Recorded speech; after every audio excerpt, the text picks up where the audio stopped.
mga taga-suporta ni dating Pangulong Duterte is that the Philippines has a perfectly functioning judicial system, and especially under a different administration over which he has no more influence.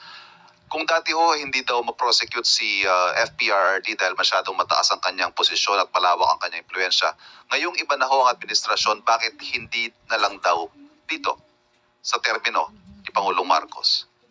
Although nasagot na po natin ito, ulit-ulit na lang po yung kanilang issue. Unang-una po, sinabi po nga natin na nauna na po kasi nag-imbestiga ang ICC, ang mga prosecutors ng ICC. Hindi pa po nakaupo ang Pangulo, si Pangulong Marcos. Nakapag-decide na po ang prosecutor ng ICC na ituloy ang pag-iimbestiga dahil hindi tumupad ang dating pamahalaan sa kanilang pangako na sila ay magkakaroon na ng tamang pag-iimbestiga at ipoprosecute ang dapat na i-prosecute. At tandaan po natin, may mga pagkakataon din po si Pangulong Duterte noon, dating Pangulong Duterte, na mismo ang mga findings ng NBI ay pinakikialaman. So talagang masasabi nating hindi gumana ang justice system sa kanila. Sa ibang tao, sa ordinaryong tao, yes, gumagana. Pero sa kanila ay mukhang hindi. Bigyan natin ng sample ito. Natatandaan nyo ba nung nagkaroon ng findings ng NBI kay Colonel Marvin Marcos, Police Superintendent Marvin Marcos? Ang findings ng NBI dito ay multiple murder in relation to the killing of Albuera Mayor Rolando Espinosa Sr. Ano ang sinabi ni dating Pangulong Duterte? And I quote, "I will not allow these guys to go to prison." Maski na sabihin ng NBI, murder. Okay, tinuloy niya po ang kanyang salita. Total, under ko rin yan, referring to NBI. And after that pronouncement, from multiple murder, it was downgraded to homicide. And after that, despite na mayroong mga batas, may kaso na murder, hindi ba't inalaw pa rin niya si Superintendent Marvin Marcos ang makapagtrabaho? Isang sample lang po to, kasi kung marami pa po ako yung bibigay sa inyo mga sample kung ano naganap noon, mauubos po ang araw natin ngayon.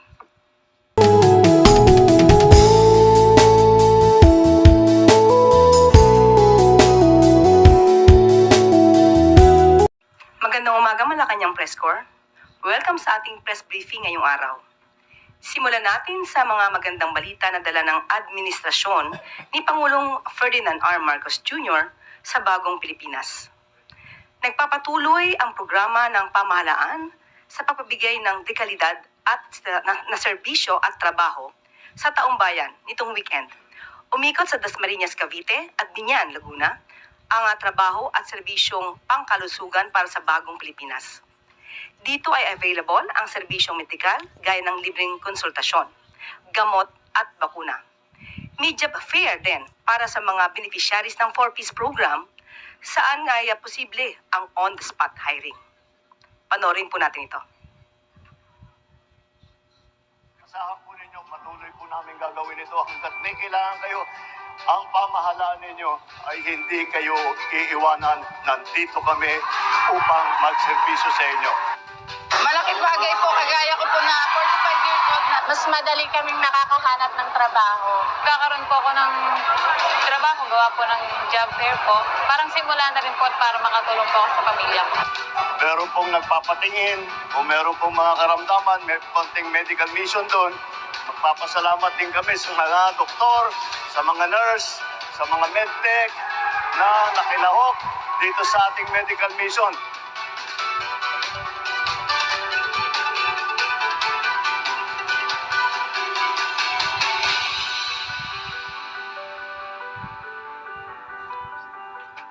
Isa pang good news para tuluyang palakasin ang turismo sa bansa, inanunsyo ng Department of Finance na maaari nang mag-apply ng VAT refund ang mga non-resident tourists o foreign passport holders para sa mga produktong galing sa mga accredited na tindahan na may halagang 3,000 piso pataas.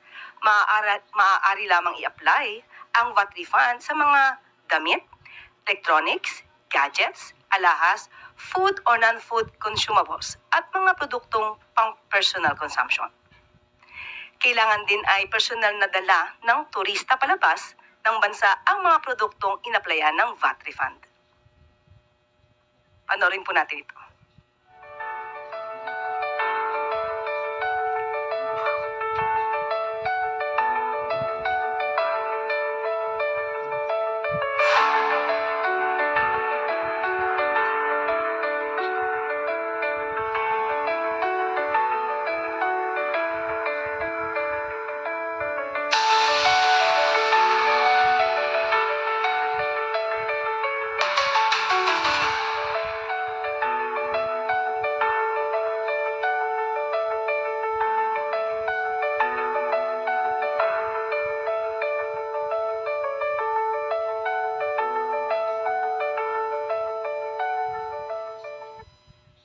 At nung Lunes nga ay pinangunahan ni Pangulong Marcos Jr. ang Grand Iftar kasama ng ilang miyembro ng kabinete at ng Bangsamoro Transition Authority. Ang Grand Iftar ay nagsisimulo sa unified commitment ng Bangsamoro at ng gobyerno ng Pilipinas para masiguro ang maunlad na kinabukasan ng Bangsamoro. Pause and reflect on the events of the holy month of Ramadan.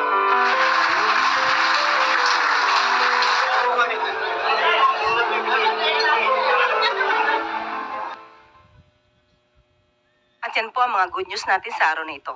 Maaari na pong magtanong at ating ito pong sasagutin. Raquel Bayad, Radyo Pilipinas.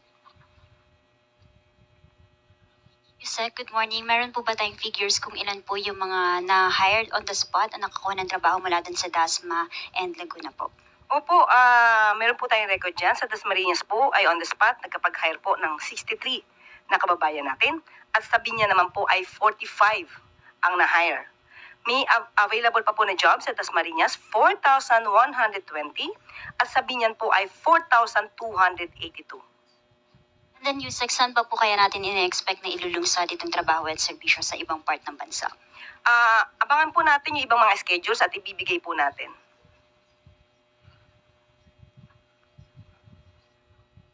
Clay Perdilla, PTV.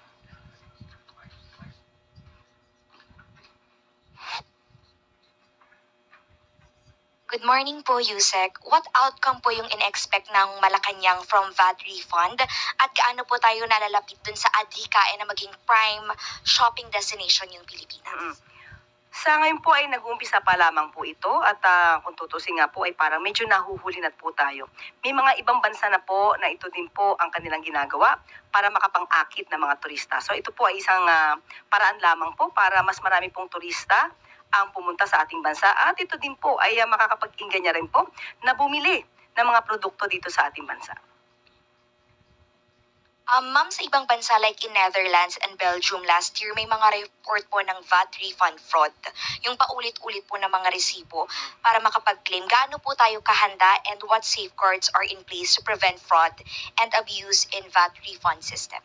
Of course, dapat handa po tayo dyan. Dapat yung mga accredited na mga tindahan lamang po ang mag-i-issue ng mga resibo para po hindi po tayo maluhoko no, ng mga nagpapanggap ng mga turista, nagpapanggap ng mga bumili ng mga produkto mula sa Pilipinas. Alvin Baltazar, Radyo Pilipinas. Yusek, good morning po. Yusek, anong feedback po ba na nakuha natin doon sa mga negosyante, sa pati doon sa mga retailers para doon sa implementation ng VAT refund program? Ito naman po ay makakabuti rin po sa mga accredited na mga stores. At syempre po kapag po accredited sila at bumibili sa kanila, mas maainggan niya sila na mag-produce pa na mas marami. So ito po naman ay kanilang hindi tinututulan at ito ipapabor din po sa kanila. Hindi lamang po sa kanila, pati sa ating bansa. Yusek, may projection ba tayo as far as influx of foreign tourists? Pag nagsimula na ito, mas dadami po ba? Ngayon nga po, na wala pa pong pinapa-implement na VAT refund, mas marami pa po no, na darating sa atin. Katulad dun po ng ating nireport nung kamakailan lamang, natutuwa po ang Department of Tourism dahil dumadagsa po ang mga turista sa ating bayan. So, with this, mas inaasahan po natin na mas dadami pa po ang mga turistang dadayo sa ating bansa. Raquel Bayan, Radyo Pilipinas. Yusek, good morning. Ang Department of Health po nakapag-report ng 35 increase ng tigdas cases sa Metro Manila at ibang lugar sa Pilipinas, plus yung pag-asa, sinasabi po nila na mas madalas na natin mararanasan yung danger level ng heat index, lalo't lalapit na po yung summer. Ang national government po ba merong mga adjustment na ipatutupad when it comes to the health situation sa bansa? Yes, opo. Sana po maipahatid natin to sa taong bayan na meron po tayong bakunahan sa Purok ni Juan. At magkakaroon po ito ito po yung measles catch-up immunization campaign at sa selected LGUs po dito sa Metro Manila. At ito'y ginaganap na po March 17 up to 28. So kung ang kababayan po natin ay may mga panahon, punta naman po sila sa mga health centers at maia-avail po nila itong pagbabakuna, especially po sa sinasabi nating tigdas. At patungkol naman po doon sa heat index, meron na po tayo na na-release si Secretary Ted Herbosa. Ito po yung DOH Department Memorandum Number 2025-0114 that outlines measures to beat the health impacts of heat. At sinasabi rin po dito ay magkakaroon po ng katulad ng bukas centers para po makatulong po sa ating mga kababayan. At may magkakaroon din po tayo ng public health literacy, establishment of cooling centers, climate resilient health infrastructure that includes hydration stations. So ito lang po ay isa sa mga programa na isinasagawa po ng pamahalaan sa tulong na rin po ng DOH. And then, Yusek, a lot of these diseases po ang pwede naman pong maiwasan through immunization. Binabanggit niyo nga po yung mga nakalatag na immunization. Ang DOH target po about 400,000 children na mabakunahan. Maybe may panawagan na lang po yung Malacanang sa mga guardian o parents ng mga bata when it comes to immunization. Opo, katulad po nito, baka po yung ibang mga magulang or guardians ay hindi pa po alam na meron po tayong bakunahan sa Purok ni Juan. Ito po, sabihin ko po yung mga lugar. Punta lamang po sila sa health centers. Caloocan, Quezon City, Taguig, sa Manila, Mandaluyong at Las Piñas. At sa iba pang mga LGUs po ay gagawin po ito sa second quarter of 2025. So punta lamang po kayo sa health centers ngayon para sa pagpapabakuna ng inyong mga anak. Lastly na lang po, Yusek, from my end, is the government confident that we are still on top of situation? Kasi po last month nakapagtala po tayo ng increase in dengue and foot and mouth disease, lalo na po sa mga bata and now may tigdas. Plus yung sinasabi pa nga po ng pag-asa na masiinit pa, so may makaakibat din po yung na health concerns. Minsan may mga factors po talaga na mahirap na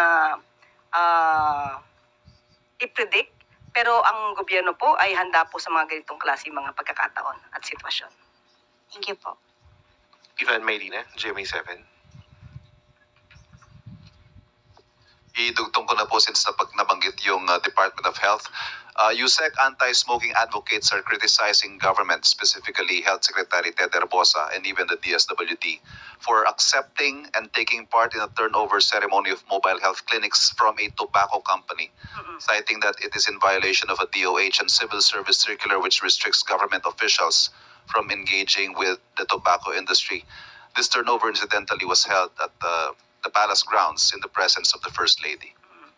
Any comment from the palace?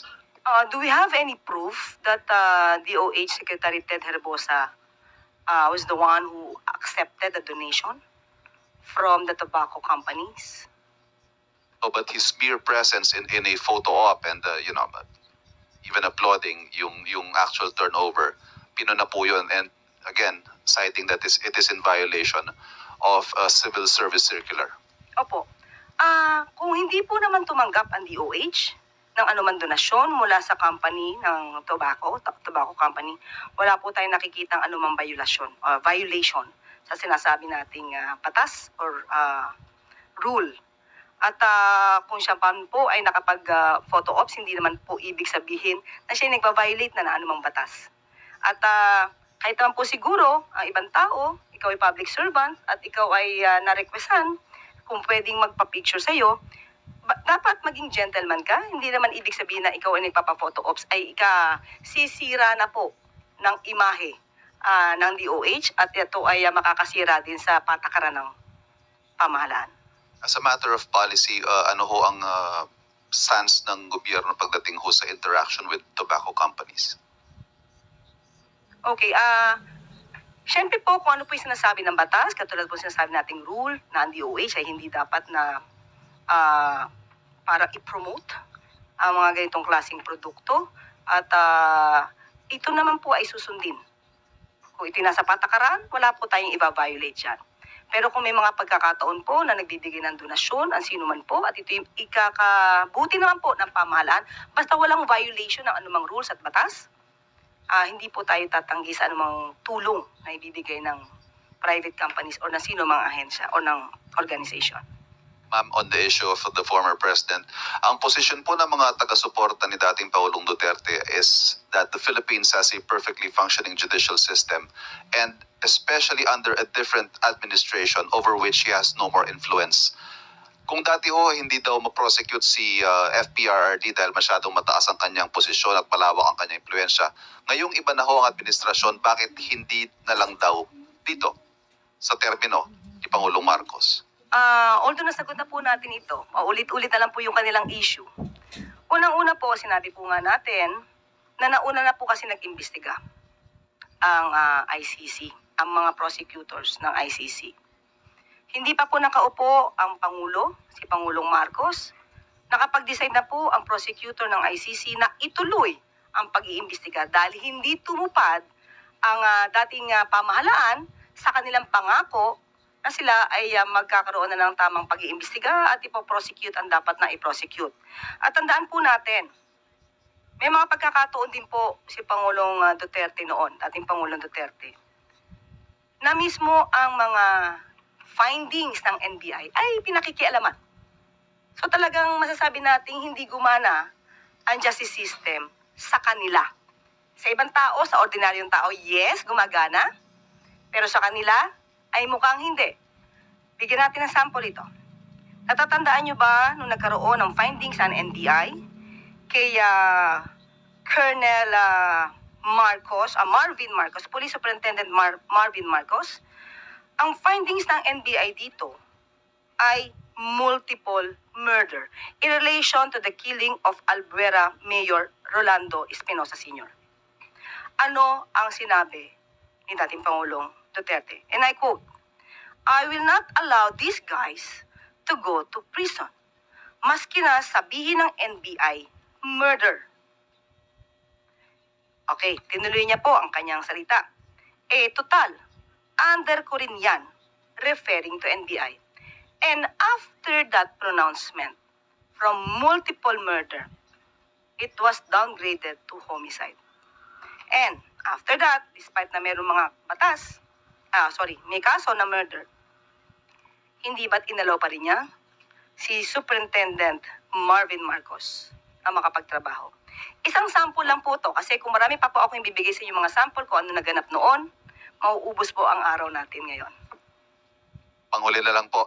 In an interview, the ICC spokesperson today said the Philippines' cooperation with the ICC was crucial despite earlier statements from the president of non-cooperation. Will anything change, at least officially, with our stance on cooperation with the ICC? We have not been cooperating with the ICC. It's clear because the stance of the president regarding the jurisdiction of ICC over the Philippines remains. Salamat po. Thank you. We have Ann Soberano, Bombo Radyo. Yusek, good morning. Naniniwala po ba ang Malacanang na may nag-udyok po sa mga OFWs para makilahok po sa Zero Remittance Week? At may balak po bang imbestigan ito ng gobyerno kung sino ang nasa likod ng mga nasabing hakbang? Kung may nag-uudyok po, siguro po wala tayong personal na knowledge, wala rin po nakakarating na official na komunikasyon patungkol dyan sa palasyo. Pero alam naman natin kung paano ba gagalaw ang ibang mga supporter.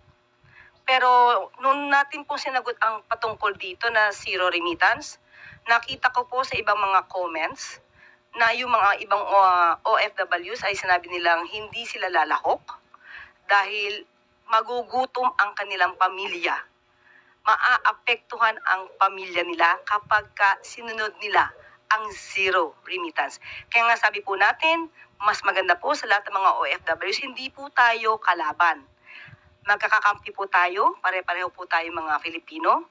Siguro magmasid lamang sila at iwasan na maniwala sa mga fake news dahil kung sila po ay mauudyukan man mga ganitong klaseng panawagan at pagsagawa ng mga activities laban sa gobyerno, hindi lamang po ang gobyerno ang maapektuhan, kundi mismo ang kanilang pamilya. Yusek, may nakikita din po ba kayong legal liabilities doon po sa mga nag-uudyok sa mga OFWs?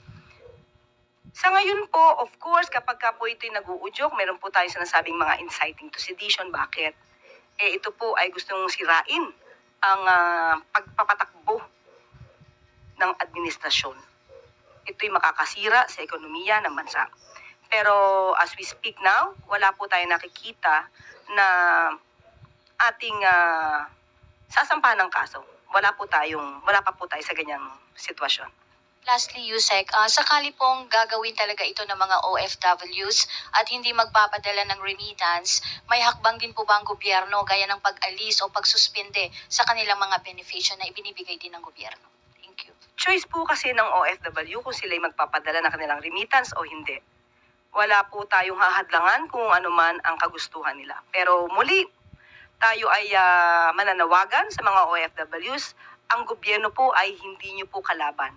Kami po ay kakampi, dapat lamang po na magmatsyag at alamin kung ano ang fake news at ano ang katotohanan. Follow-up question from Pia Gutierrez. I would just like to follow up yung economic implications nitong zero remittance protest ng mga OFW. Meron po bang pag-aaral na ang gobyerno kung magkano ang mawawala sa ekonomiya ng bansa and if ever kung meron tayong mga contingency measures? As of the moment, hindi po pa kasi ito pinag-iisipan ng gobyerno. Ang alam po kasi natin, ang OFW ay magkakaroon sila ng sariling pagdidesisyon. Hindi po natin iniisip na madadala sila ng mga ganitong panawagan. Considering nga po na yung pamilya mismo nila maapektuhan. Kagaya ng aking sinabi, yung mga comments, mas marami pong nagsasabi na hindi sila lalahok sa ganitong panawagan dahil ayaw nila mismo ang kanilang pamilya ang maghirap at magdusa sa mga issue ng politika. Gilbert Perdes.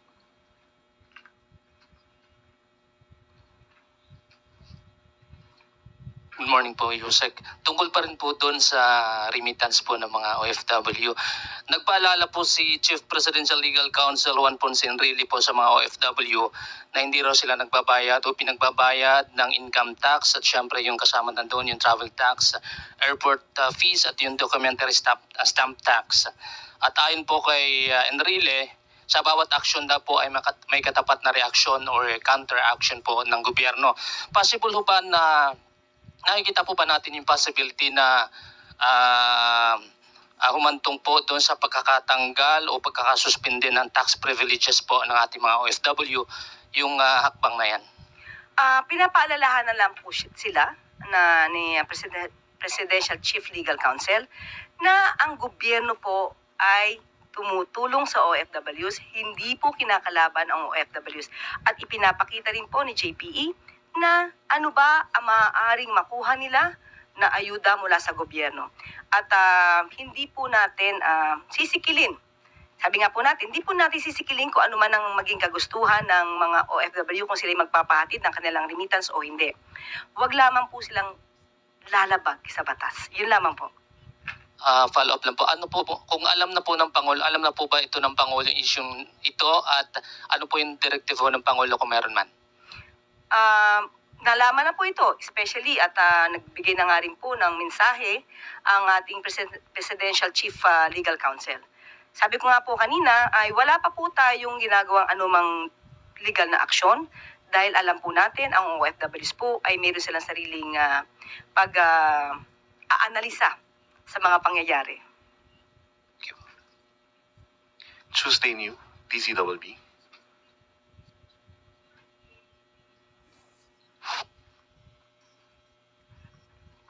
Good morning po, Yusek. May plano raw po ito si dating Senador Gringo Onasan na maghain ng petisyon sa ICC para hilingin daw po na maibalik dito sa Pilipinas si dating Pangulong Rodrigo Duterte dahil sa mga concern daw doon sa kanyang well-being. Inasahan nyo na po ba yung ganitong mga legal na aksyon from the side of the former president? At kung may plano po ba ang pamahalaan na pigilan ito o gumawa ng legal action din para mapigilan yung ganito? Well, karapatan naman po niya kung anong nais niyang gawin para ipagtanggol ang dating Pangulong Duterte. Pero mas mainam po siguro makipag-usap muna siya sa legal team ni dating Pangulong Duterte, baka hindi naman po siya pansinin sa ICC. Sa part po ng gobyerno, sa part po ng administrasyon, wala po kaming gagawin dahil wala na po tayong responsibilidad, wala po tayong gagawin anuman patungkol po sa legal system, legal procedures ng ICC. Maricela Lili, TV5. Hi, Yusek. Magandang umaga po. Yusek, what do you want to tell to Vice President Sara Duterte following her statement that the Philippines is on the way to dumpster? Nawawala na raw po kasi yung pag-asa ng mga Pilipino. Nawawala ang pag-asa ng mga Pilipino. Hindi ba siya yung nawawala sa Pilipinas ngayon?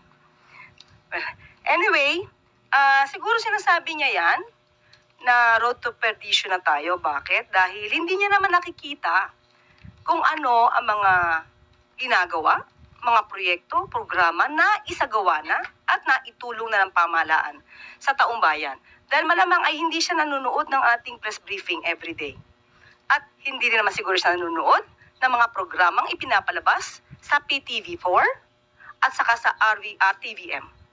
Talagang mabubulagan siya kapag hindi po niya inaalam kung ano ang naging trabaho at magiging trabaho ng administrasyon sa pangunguna ni Pangulong Marcos. Okay, now, hindi ba mas magiging mapupunta tayo sa dumpster kung ang magiging Pangulo natin o ang magiging leader natin ay ang mga katulad nila VP Sara, mas na inuuna pang magpunta sa abroad, magsilbi sa isang tao, although tatay niya po yun, pero marami pa rin pong Pilipino na umaasa sa kanya bilang vice-presidente. Mahirapan po tayo magkaroon ng Pangulo kung lagi po nasa abroad at hindi po ginagawa ang trabaho dito sa Pilipinas. Ma'am, does it mean that this is the right time for the Vice President to come back and do her job? Is that what you're saying? Obligasyon po niya maging vice-presidente. Alam niya po dapat ang obligasyon bilang vice-presidente. Sabi nga natin, ang Pangulo natin na sinasabi niya na mukhang wala na tayong pag-asa, nasa Pilipinas, nagtatrabaho. Araw-araw, may inaanunsyo tayong good news. Pero ang vice-presidente, nasaan? Sam Medinilla, Business Mirror.